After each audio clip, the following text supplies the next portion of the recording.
কি বললি? তুই একটা জজের মেয়ে হয়ে সামনে একটা ড্রাইভারকে?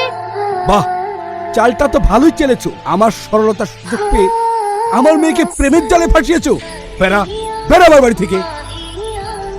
না না বাবা, তুমি ওকে মেরো না। শাহিদ, তুই এখনো বেঁচে আছিস বাপ? এ তোমরা কি বলছো? এতদিন ধরে যাকে মারার অপরাধী কেস চলছে, এই হলো আমার সেই ছেলে শাহিদ। কে আপনারা? আমাকে তুমি চিনতে পারছো না? আমি তোমার শ্রাবণী। মা, তুমি সাকিবের স্ত্রী? আমি তো কিছুই বুঝতে পারছি না। সে অনেক কথা ধরছে, আমি তখন খুব ছোট। সেটা তোর মেয়ে? ভারী মিষ্টি মেয়ে তো। ওকে শুনছো?